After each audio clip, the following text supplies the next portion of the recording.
Bismillah ar-Rahman ar-Rahim. Excellencies, ladies and gentlemen, Assalamu alaikum, peace be upon you. I'm Ibrahim Naimi. I'll be the moderator of this session this morning, and the title of our session is Education and Change in the Arab World. No one could have predicted that in the space of few months, the death by self-immolation of Mohammed Bouazizi, a 26-year-old Tunisian struggling to make a living as a fruit vendor, would have sent such shockwaves around the Arab world. That single act of desperation has led to the toppling of dictators and unleashed demands for political freedom. It also captured the sense of humiliation, hopelessness, and resentment experienced by millions of young Arabs. Education failures are deeply implicated in the Arab world's political crisis.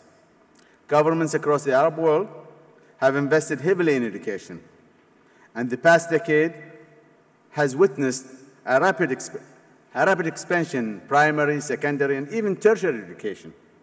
Yet the results have been disappointing. Schools and universities are turning out graduates lacking the skills they need to succeed in employment markets. And the employment market itself is hamstrung by economic mismanagement. The result? High levels of education with mass unemployment. The power of demography should not be underestimated. The Arab world is young. Nearly 1 in 5 people, around 85 million in total, are aged 15 to 24. For countries with a young population, the immediate challenge is to generate the skills and economic opportunities that bring hopes of employment, security, and rising living standards. That hope was denied to Mohammed Bouazizi, and it is missing in the lives of millions of young people in the region. This is the region with the world's highest youth unemployment rate. 1 in 4 young people are out of work. In Tunisia, the youth unemployment rate is 31%. In Egypt, it is 34%. Young people have waited an exceptionally long time before finding their first job. Economists have even coined a term for the lengthy transition from education to work. They call it the waithood. We have childhood and we have the waithood. The average delay amounts to 3 years in Morocco and over 2 years in Egypt. The past 2 decades have witnessed dramatic advances in primary and secondary school enrollment, with a clear increase in tertiary education. Many governments have increased public spending on education. The 7% of GDP that Tunisia invests in the sector puts the country near the top of the global league table for financial effort.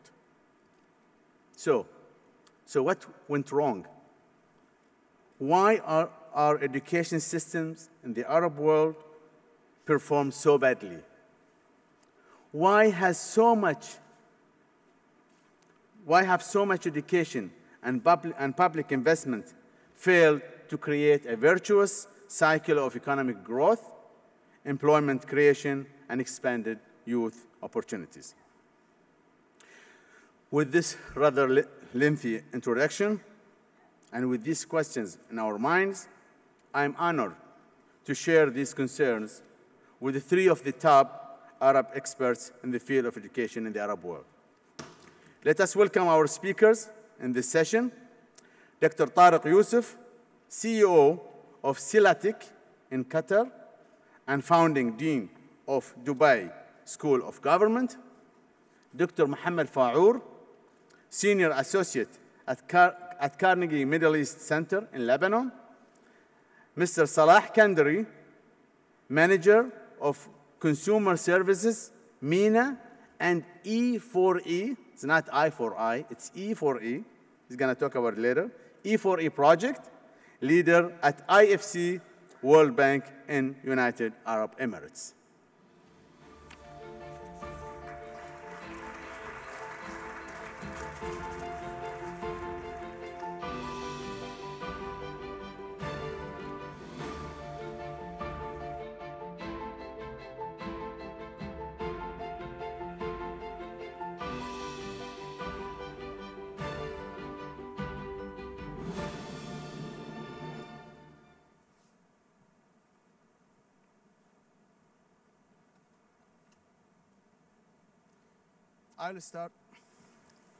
I will start with Mr. Kandari, who is going to talk about the relation between the education in the Arab countries and the employment agenda in the region.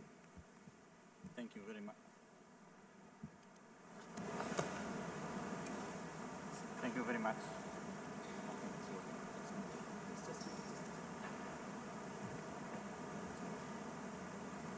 So good afternoon, ladies and gentlemen.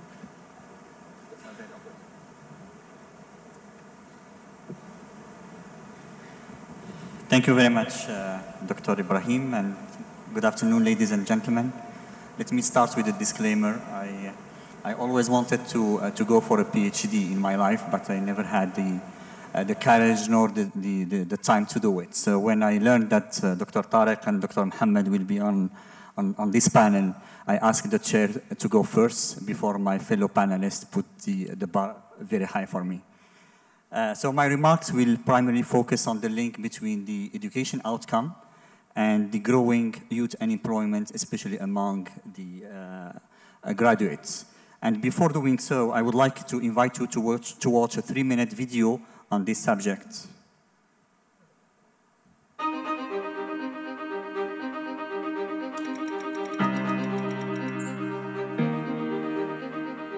The Arab world is overwhelmingly young and has the highest youth unemployment in the world and the lowest participation rate in the world.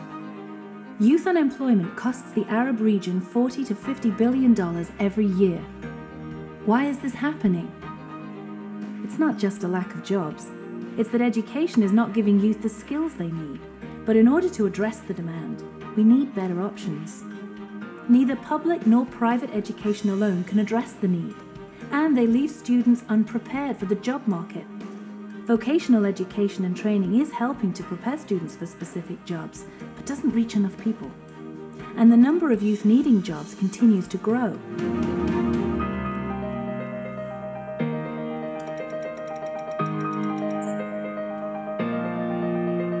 We have a better idea.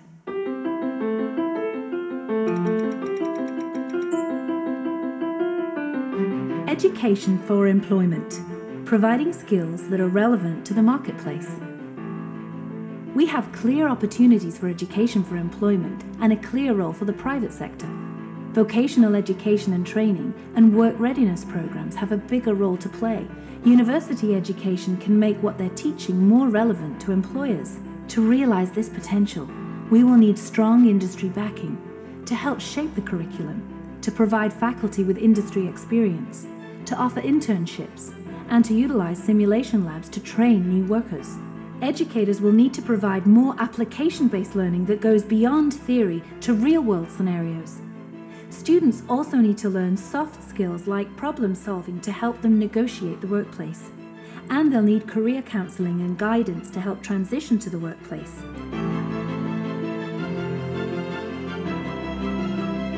So how do we get there? We need our stakeholders to work together. Industry, educators, and government must work to provide standards and quality assurance. Students must get more early work experience before pursuing a career. And students, educators, and industry must connect with each other to share ideas and information. It's time to start a conversation. By creating a network between Arab youth, industry, and educators, we can begin to have immediate impact.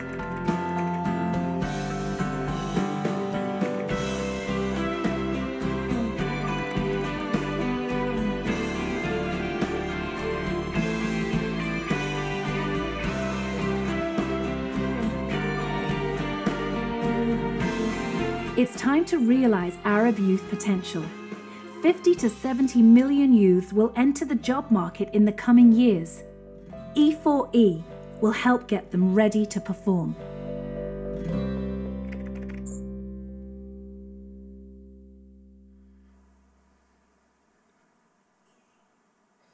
So let me just share a few bullet points before we start our discussion, and I will try to be brief given the time constraint. As you have seen in the video, these are alarming statistics. 1 out of 4 young people who are able and looking for work cannot find a job.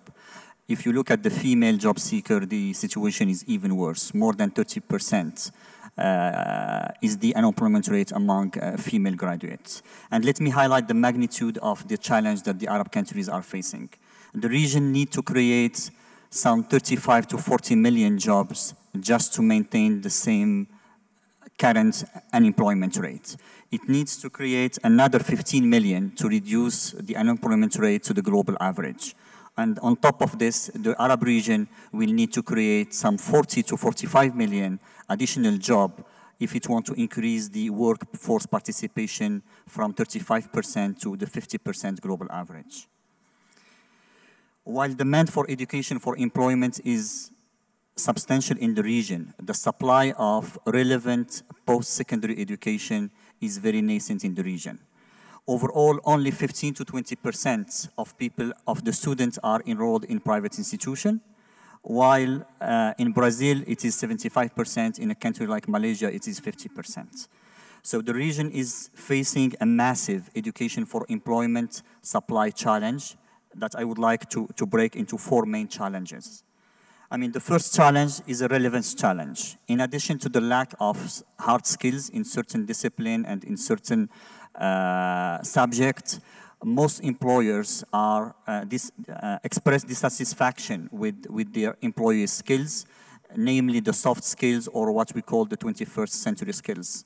Things like problem solving, critical thinking, teamwork, cooperating, communication skills is missing in the region. The second challenge is a mixed challenge. Most of the graduates from high school go to higher education. So only 20% are in vocational education and training, and this is much lower than other regions. In Latin America, it's 36%, in Asia, it's 26%, and in countries like Malaysia, it's in excess of 40%. The third challenge is a quantity challenge. Of the 7.5 million postgraduate students, 50 of those are in Saudi Arabia, Egypt, and Algeria, and this represents some 2,200 postgraduate students for 100,000 people in the region. And this is much lower than countries like Turkey, Brazil, and Singapore, where the average is approximately 3,500 students per 100,000. The final challenge is a delivery challenge. The region's predominant method for delivery of education is still based on memorization and lecture-based. There is very little opportunity for group work, practice learning, such as simulation labs and internship. So in parallel to these challenges, there are 3 critical enablers that are missing in the education ecosystem.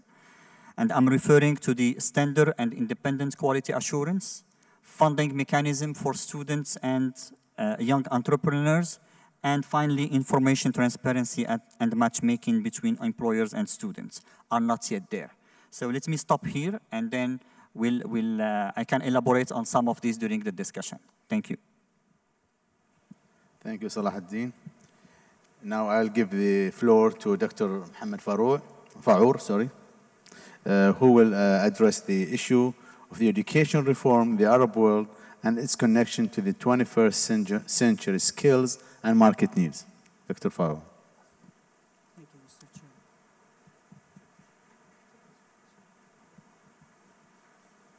Hello. Let me first make the following note. When we study Arab world, we have to note substantial differences between countries and substantial differences and significant differences within countries. So although generally speaking we can talk about the failure of education reform in most Arab countries, there will be important variations between one country and another. Within the same country, you'll also find substantial variations between, say, urban and rural areas, and between public and private schools, and I'm focusing on K-12 education. As my colleagues earlier said, that a lot of investment and state budgets have gone into education reform. There are probably education reform initiatives in almost all Arab countries. They did create important and impressive gains in expansion of the system, particularly at primary education and to some extent secondary education. The problem, however, remains in the quality of education, particularly when we look at performance indicators, teachers' status and qualifications, assessment of teaching, and citizenship skills, and generally the 21st century skills. Unfortunately, the results of international standardized tests like TIMSS, PEARLS, PISA, and I'm going to focus more on TIMSS because more Arab countries have participated in this international test in math and science for grade 4 and 8. All Arab countries, with no exception, scored below scale average. And they did that in both 2003 and 2007, the most recent data that we have.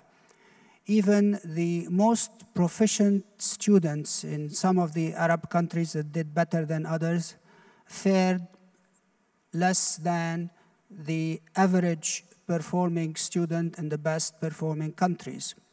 So there we have a lot of problems, although there are significant variations between countries, like some countries scored below 350 and when the average is 500, while some other countries scored on average 460, 470, something like that. The major problems with education reform here, when we talk about quality, I'd like to highlight the following shortcomings. One, with regard to governance. There is a problem with governance at both the central level and the school level. The central level, I'm talking about ministries of education, where you don't have the competent leadership and you don't have the vision and strategic planning and efficiency of supervisory units. You have also problems with management at the school level, and quality does not come with poor governance. You need good governance to have high quality of education. The second and critical aspect is teachers. The teachers' problem last year, His Excellency Abdullah Al-Thani mentioned clearly the call for improving the status of teachers in the Arab countries. And this is really a critical issue. When it comes to social status, financial status, teachers in all the Arab countries in general have a lower status than other countries, with variations again between and within countries.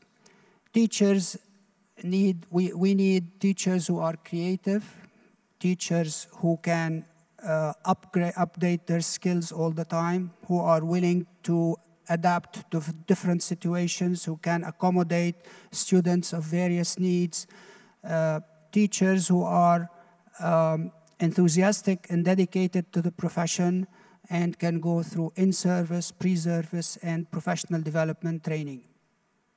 This component is very important, and it's a weak point in the education systems across the Arab countries. Another important issue is the delivery methods that are being used, and my colleague already talked about the emphasis on rote learning and memorization rather than critical thinking, problem solving. When we talk about 21st century skills, or what the EU calls key competences for lifelong learning, this include communication in the native language and in foreign languages, basic competence in math, science, technology. It also includes digital competence, It includes the sense of initiative and entrepreneurship. It includes social and civic competence, as well as cultural awareness and expression. If we want to see what kind of skills our students and graduates have, we find that many of these skills are missing.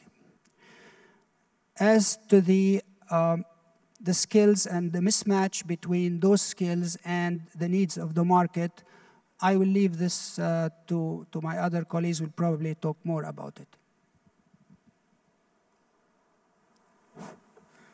Thank you, Dr. Muhammad. Our third speaker is Dr. Tariq Youssef, who will speak to you about the opportunities and challenges that face the education in the Arab countries in the wake of the Arab Spring. Thank you, Dr. Ibrahim. And thanks to Salah ad-Din and Muhammad for, I think, outlining the contours of the agenda for education reform. My comments will be on precisely what you identified, and that is the opportunities and the challenges on account of what has happened in the region in the last year. I actually happen to be of the view that the Arab Spring is possibly the best thing that could have happened to the agenda for education reform in the Arab world. This is an agenda with very little success, measured success in the last 10 years, very little traction, moderate support, no sustained investments. The Arab Spring could possibly help elevate the agenda to where it ought to be, and that is in thinking of education reform as a long-term commitment by our governments and societies to change. Now, why would the Arab Spring make this possible? Why would, in fact, the Arab Spring create the conditions for education reform to have traction? I think many of the symptoms discussed earlier that have to do with low educational achievements, weak outcomes, whether they happen to be in labor markets, such as high unemployment rates amongst the educated, skill mismatches, dropouts, low scores on tests, reflect the mix of incentives and institutions within our societies and within our countries. These are not incentives and institutions that were born overnight. These are long-standing, deeply embedded signals on which we have built our educational systems. At the individual level, one can think of deeply rooted incentives that have conditioned students to prepare for a test, to seek a diploma. One can think of deeply embedded institutions such as guarantees for job security and regulations that inhibit the employment of quality workers in the private sector. One can even think of incentives and signals sent at the individual and family level, norms and expectations about what it takes to be a successful participant in society. How do you prepare for it, and the effects of that on lifelong learning, seeking skills, and thinking of education as a journey in life and one that you have to be engaged in. If you start accepting the premise that at the heart of any program for education reform is the reform of incentives and institutions at the individual, family, organizational, and government level, then what you need are really comprehensive, serious commitments to education reform. These are not easy reform projects. They create a lot of short-term uncertainty, anxiety. They run into resistance. They're not popular. The gains from them are typically long-term gains. They're not to be realized in months, but in years. The Arab Spring creates the possibility for comprehensive change, because the agenda for education reform can now become truly a societal agenda with legitimacy, with support, and in a moment when the Arab world, at least in a number of countries, is seeking to remake itself and to rebuild the institutions and to rebuild the norms of accountability and transparency at the school level, but also at the reform level. I think from that perspective, the Arab Spring could very well provide the impetus for comprehensive, ambitious reforms of our education systems in a way that we had not been able to do in at least 50 years. Don't get me wrong here. This is not just going to be about the countries that have gone through revolutionary change. This could possibly also affect the countries that remain stable. I think expectations have now been raised. The benchmark for success will be elevated. And these countries, by virtue of their proximity and cultural affinity with the other countries going through profound change, could very well find themselves also pursuing grand projects of education reform, which start from the school and the teacher, but go all the way up to the accountability of governments and their seriousness and commitments to a long-term process of change, whose fruits and whose results in the short term might be untenable, might be unpredictable, might be uncertain, but one, as most of the speakers in the plenary session suggested earlier, ought to be the prime focus of our societies and hopefully will be the prime focus of our governments. Thank you, Dr. Tariq. Now, let us start debating the panelists. And I'll start with some questions, and I expect to see some of the questions from the audience. My first question I'd like to ask Dr. Mohammed, who just talked about this Arab Spring. Just how can we strengthen the content and the delivery of education to better meet our needs for this coming years with all these ambitious plans in the minds of the young generation? Dr. Mohammed, sorry, Dr. Tariq. Dr. Ibrahim, can you repeat the question again so I can... Okay.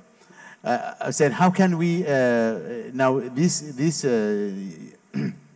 young generation who are now eager to see better education for themselves, how do you think we can provide a good education to meet these needs?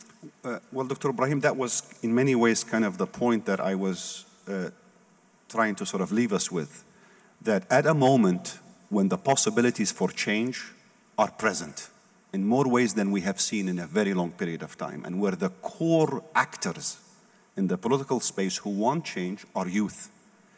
And one of their core demands is education.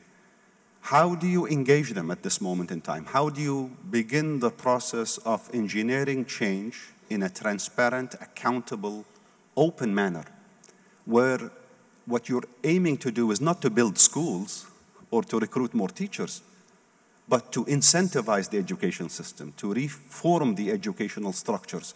I think that in many ways, this particular moment is where the possibilities are there, but I would also argue in the short term, the challenges are also there. I did not mean to minimize the risks here or make this sound like it was a slam dunk in any way.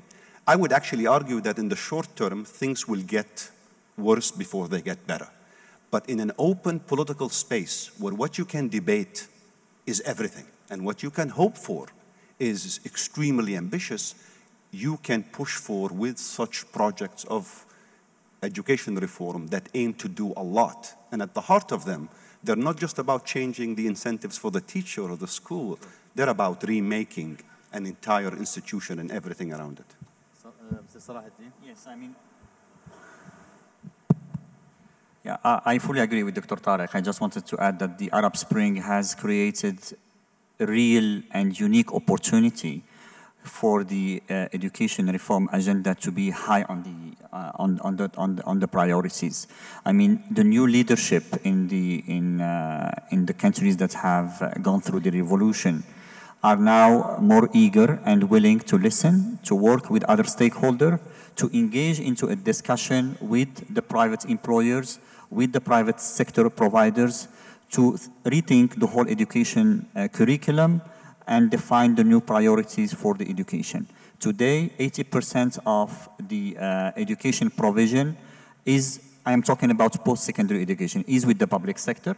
And historically, it has prepared people who wanted to take a job in the public sector. In the last 15 years, most of the jobs have been created in the private sector, while while students and youth were not prepared for. Thank you. Dr. Muhammad, you talked about the teachers and preparation.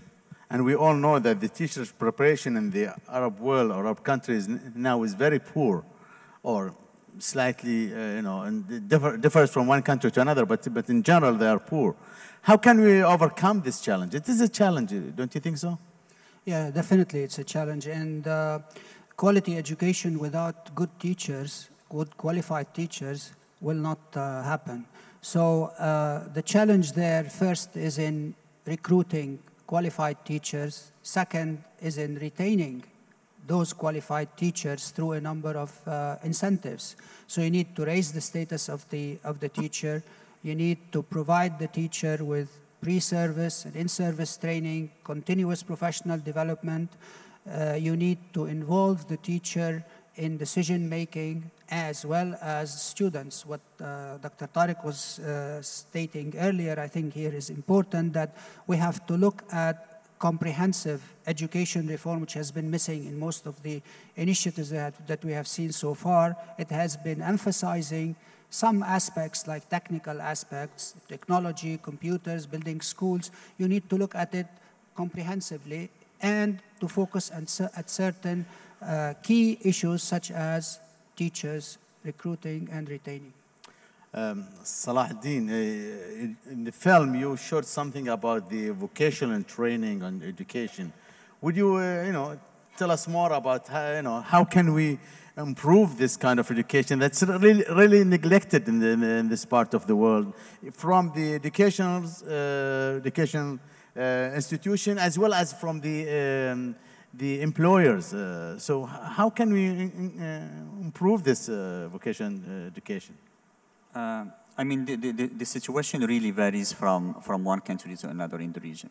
And although governments in the region have spent a lot of money and invested in vocational training, but so far it has not reached its potential.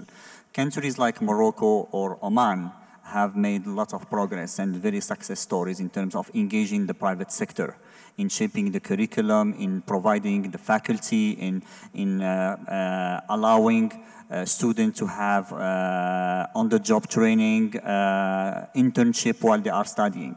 But in most other countries in the region, this is the forgotten middle. Why is that? Do you have reasons for I mean, there is still, as the previous panelist mentioned, there is still a perception in the society in the Arab region that higher education is where people need to go. There is a strong stigma against vocational training, against certain professions like nursing, like plumbing, electrician. It's not something well received in the society, and this is one of the main reasons. But we are starting to see some good success stories. I take the example of Al-Arabi Group in Egypt, a Toshiba manufacturer. They have major difficulties to find technicians and to find people who can work in their plants. They employ 16,000 people. So what they have done is to partner with a vocational institute to train young graduates about, in discipline that they need in their plants and in their workshops. And this is the kind of initiative that need to be scaled up and need to be supported to cater for the need of the masses. So this is, you're saying that the private sector should be involved in, thank you. Heavily involved in Heavily involved in this part. I'll take questions from the floor, do you have, I need numbers. I like to see the numbers. Where are they? Yes. There's one there, 3, 4. Okay, we start with number 5, please. Put your mic.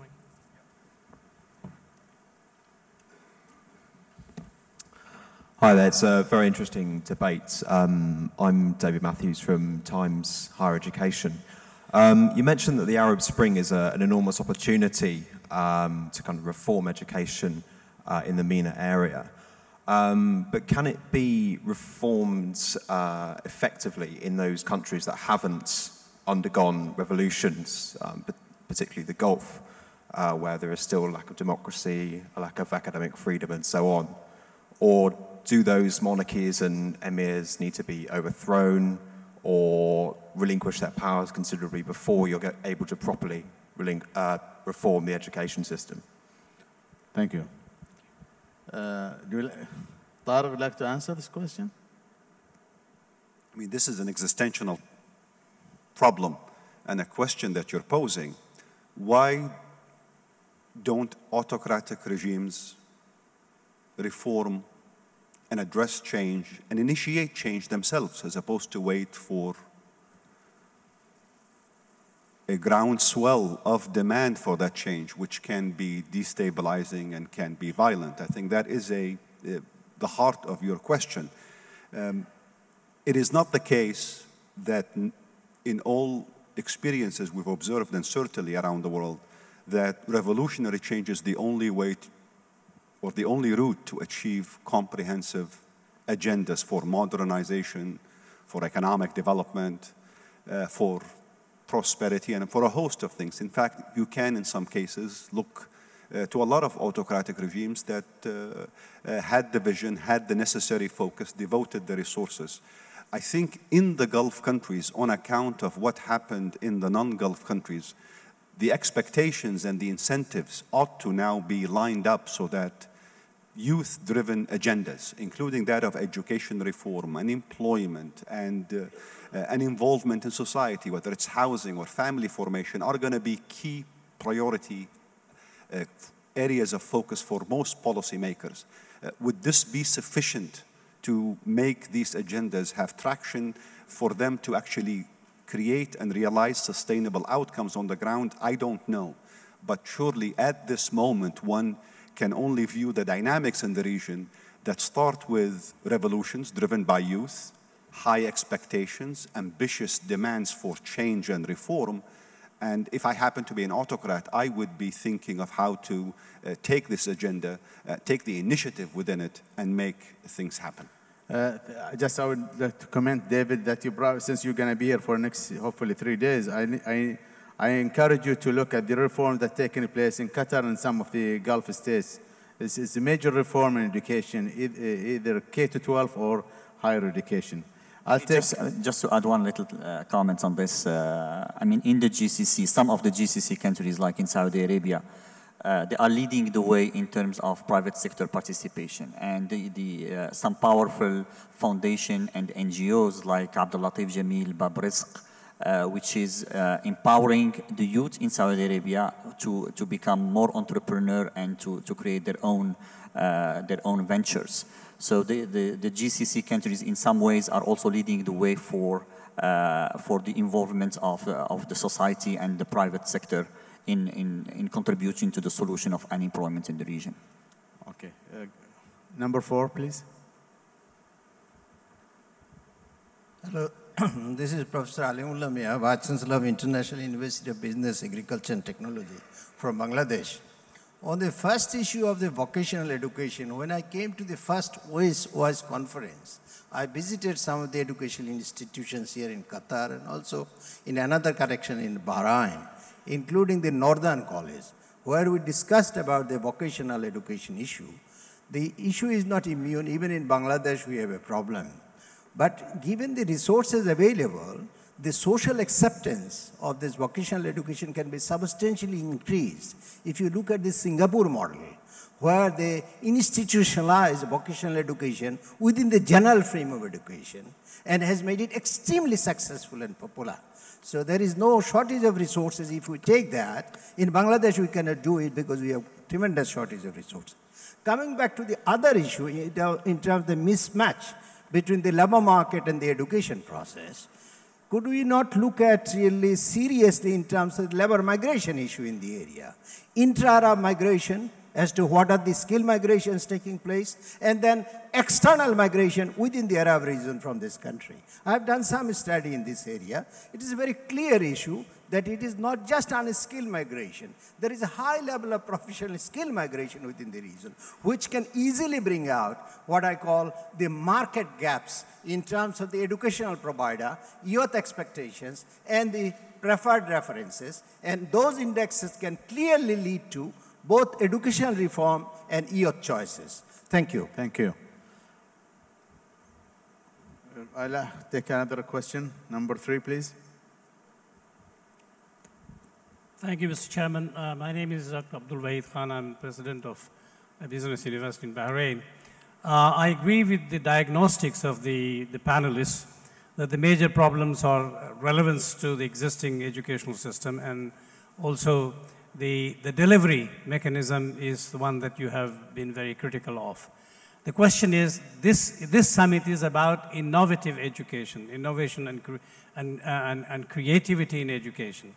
But if you look at the policies, yes, I agree that the Arab Spring creates an opportunity for reforms in education, but if the mindset of the policymakers doesn't change, that if you don't accept, for example, technology-enhanced learning as an alternate method of enhancing access, improving quality, and reducing the cost, then we will not get anywhere, and whether opportunities are created or not, whether we will capitalize on these opportunities. Thank you, Mr. Chairman. Thank you. Anybody want to comment on these 2 questions? The first one was more like an observation and comment rather than a question, and I agree with the gentleman that much could be learned from the experiences of other countries like Bangladesh. And the issue of vocational training, of course, much of it relates to social values and norms, and that has to be tackled by institutions and by policymakers through various means. It's not going to be an easy job, but there are also examples that could be sort of taken into consideration. The next question from the gentleman from Bahrain about the policymakers and if they are rigid and unwilling to accept new policies and like introduction of technology and stuff, they could also be resistant to other reform initiatives. This is going to be, of course, a challenge. And it's something that we need creative ways of overcoming. Nobody said that education reform is an easy thing, particularly when it's comprehensive. There are successes and failures, and it's much depends on the kind of approach that those reformers follow. Okay. Tariq? Yeah, just very briefly, I hope we can avoid the fixation on the policymaker or the person at the top as the cornerstone of change and the initiator and the owner of that change. I think to the extent that we accept the premise that what we're trying to reform here are incentives and institutions, and that these institutions and incentives are rigid, inflexible, and that is the heart of the resistance to education reform in the Arab world, then the focus has to be on exactly those, whether they happen to be regulations or compensation and hiring practices. Those are the institutions in question. And at the moment, the only assumption one would like to make is that there is more of an interest and an openness and a desire to look for reform, even of deeply embedded expectations and norms that come out of these institutions. Very briefly, just on the question of vocational training and what Singapore did, and again, to sort of perhaps amend what I said, by thinking of education reform as a comprehensive agenda, by definition, this agenda encompasses not only our focus on education institutions, teachers and students and schools, but also on other aspects, other structures within the economy. If you don't fix your labor market, there isn't an amount of money you can throw at education or an amount of political capital that would fix the issues of skill mismatches, the denigration and the stigma associated with vocational training. Comprehensive reform in the education sphere is about labor market reform, it's about schools and teachers, it's about dealing with families, it's a host of issues, including governance, accountability, and the involvement of the public in managing the education system. Thank you. There is a question here on the Twitter from Saleh Safar Al-Ghamdi. He is asking the question is the similarity of cultures in the Arab world is an obstacle to the development of education, or political systems are the biggest obstacle? Or maybe both. I don't see the culture as an obstacle to education. If you want to refer to the traditions, even from Islam, there is no obstacle to developing education. When it comes to political systems, you may have some obstacles there depending on the system, but as Dr. Tariq has just said, now we have really a golden opportunity for creating change, not just in the countries that are undergoing transformation, but also in the other countries which are trying to learn the lessons of the transformation going on in other countries. I mean, just to add to this, when we did our survey for the publication of this report on education for employment, we surveyed some 1,500 youth and 1,500 employers. And the one thing that was clear, whether it is rich Saudi Arabia, one of the richest countries in the region, or poor country like Yemen, I mean, the whole region is facing very similar challenges when it comes to education, when it comes to the relevance of what people are trained on, the mismatch with the needs of the labor market, the delivery challenge. So whether it is the difference in political system, cultures, and is not a real obstacle. I'll ask you another question, Salahuddin. You talked about the unemployment, and I think all of you, and even this morning session talked about, Her Highness said about 50 to 70 million are going to come to the market in the next few years. How can we curb this unemployment increase in this region? I mean, among youth, how can we slow it down, or maybe change its direction? How can we do that? I mean, what other countries did to curb this, and we can follow suit? I mean, I wish I know the answer, but I mean, to be practical, in the short term, we already have a high stock of people who are unemployed. People who have already graduated for the system are now and not finding a job. For these people, work readiness program is essential and critical. When I say work readiness program, is about repair and prepare. Repair in terms of providing people, I mean, this youth, and equipping them with the soft skills, with things that will make them more employable, and prepare them for the transition to the workplace. In the medium term is basically what Dr. Tariq and Dr. Mohammed they were talking about in terms of comprehensive reform of the whole education system, including the incentive, the institution, the participation of the private sector, and to have more dynamic labor markets. Let's take another one or two questions. Number 3. Hello, I'm Dr. Nirmal from Oman, and I'm really happy to tell you over here that in what I have seen in last 7 years, I'm basically from Bombay. So the way things have developed in Oman is really, really commendable. I mean, it's changing fast, and I have seen each generation, each year, the students are performing better. What I feel is somewhere there has to be a motivation, and if we make students over here ask questions, it is changing a lot. I mean, back in Bombay, I know all students always used to be coming up with so many questions, and here it doesn't happen. If the students are asking questions, they're trying to learn and enjoying learning somewhere around their teenage, and it can be taken further. I'm teaching at a medical college, so luckily I get the students who are already at better level. But if that is changing at school level, it will change a lot over here. So I don't know what and how we can start, but it has to be a collective preparation of the teachers to make students feel learning is something to be done for learning's sake and not for a diploma or degree alone. Thank you. I think it's a whole culture. It's the family, the teachers, and everybody should be involved in it. Number one, please. Hello. My name is Adnan Al-Amin from Lebanon, UNESCO consultant on higher education. I have 2 comments, please. First, I don't think that education reform or Arab Spring could be reduced to the problem of employment versus unemployment. This is a part of the issue.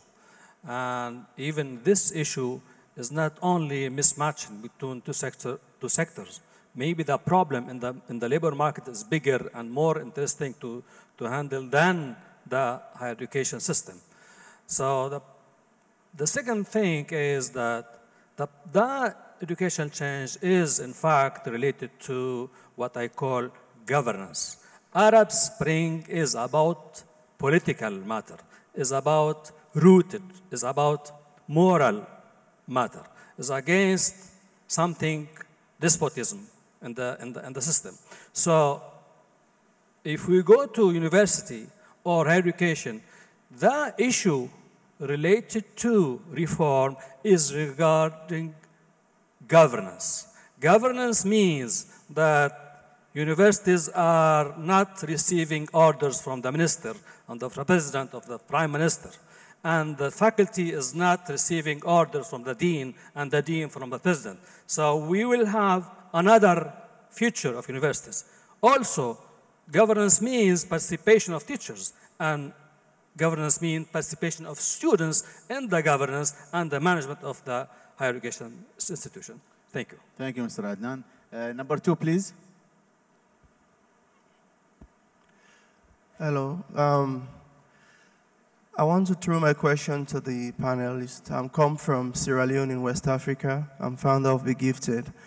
I was a bit shocked at the challenges that young people and youth face within the Arab Spring and the difficulties of employment regarding those who have achieved some bit of higher education. Drawing from experiences in Africa, there has been a little transformation in spite of challenges there.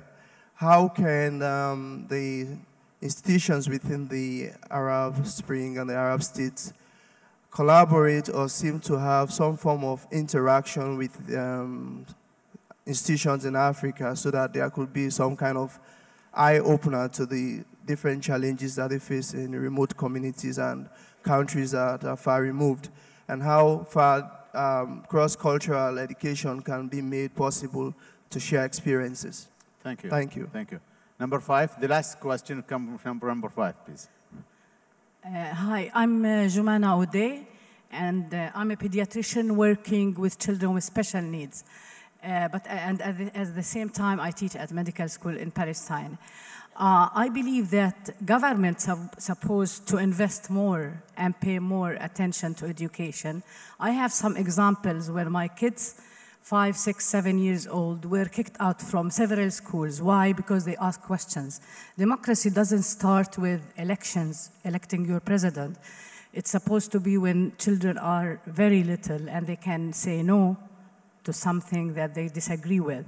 Another issue that already you've mentioned on how much money is paid for education in all Arab countries.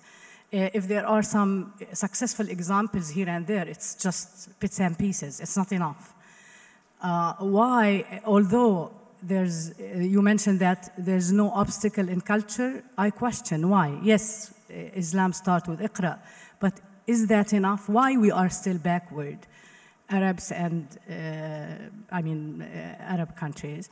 As another small observation also, that women or girls are excluded in many cultures for education. It's not a priority to educate, although Palestinians used to invest on their kids to educate them. Third point, that why Last our point. kids, if they are abroad, if they go to another system, they are respected and they can do well there.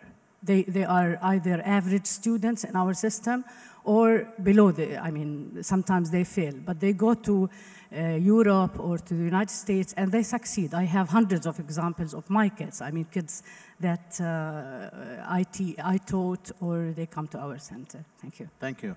Now, before you answer, I have one more question coming from the online. Can we improve education without raising quality and stature of teachers and the teaching profession? Can we do that?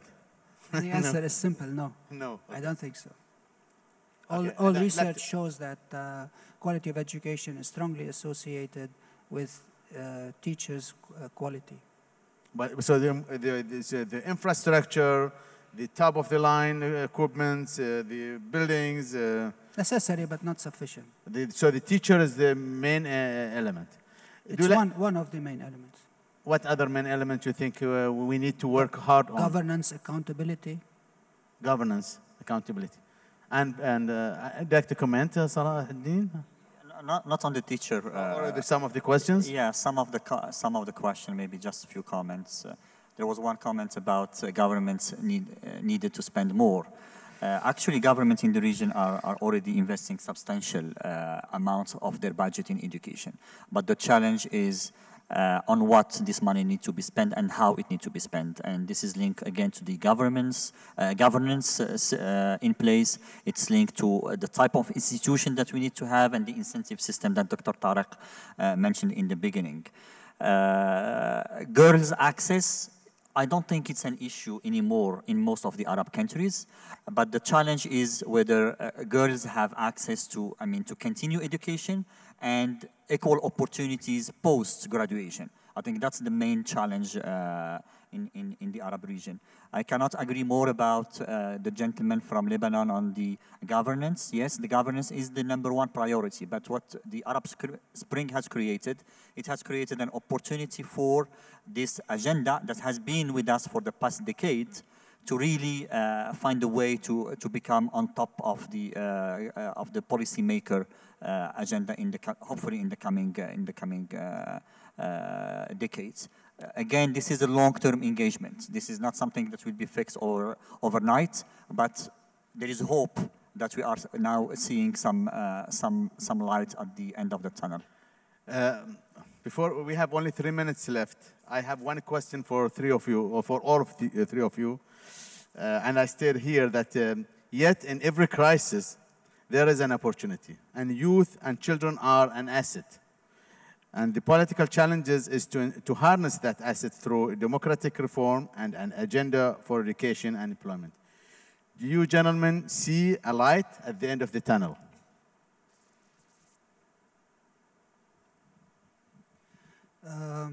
I'm optimistic by nature, and I think, yeah, there is light at the end of the tunnel. And what we see from the Arab Spring is a lot of surprisingly good output and indication that change is possible, and that people are seeking democracy, and the change that we are experiencing now is going to be a long term with ups and downs, but eventually there is light at the end of the tunnel. I believe that youth today, Arab youth, have a lot of potential to create and initiate and lead change. Salah Ad-Din? Absolutely. Optimistic too? Very optimistic. What we have, the biggest asset of this region is its youth. And what we have seen over the past few months in terms of the youth drive, energy, commitment, and civilized way for the revolution, it's a very strong sign that we have a bright future in front of us. Dr. Ibrahim, I think in the immediate term, short term, the next year or so, I'm measured. And I think everyone should manage their expectations and be realistic. But with a 5 to 10 year horizon, I'm extremely optimistic and hopeful. Just a year ago, I was part of a book that was produced. And the title of the book was, it was about youth in the Arab world, trying to summarize their condition, including the concept of waithood, which came out of this book. The title of that book was A Generation in Waiting. The assumption we all made was that the youth of the region were waiting for us to do something. A year later, we learned that they're very much capable of taking initiative and, in fact, defying the odds and bringing about profound change. And maybe that is exactly what's going to happen to education reform in the next 5 to 10 years. The waiting line is not going to vanish. Huh? It might be reduced, but it's not going to vanish in the next few years. If I ask you this question a year ago, I need just yes or no. Would you say yes or no? Would you be optimistic or pessimistic? Less optimistic, but still optimistic. Yeah, I would say the same. Around the same time last year, I was depressed. Okay. Okay. By these wonderful answers, I'd like to thank our panelist, Mr. Salahuddin Kadri. Sorry, I got the last name. Okay. And Dr. Muhammad Faour and Dr. Tariq, our colleagues. Thank you so much for being with us this morning. And I'd like to thank the audience for their patience, for their wonderful questions. Before we close this session, I just to remind you that our colleagues here at WISE say, discover the open program during the lunch break, WISE debates and WISE focus sessions in the auditoriums and in the WISE Majlis, demos and other activities in 5 areas of the WISE Majlis, workshops at the meeting rooms, and among today's highlights, speed networking sessions, WISE Majlis, Area 3, from 13:15 to 14:45, and WISE Focus 1.4, WISE Award 2011, the winners, and WISE Majlis, Area number 2. And please return your translation headsets when leaving the room. Thank you, and have a good lunch.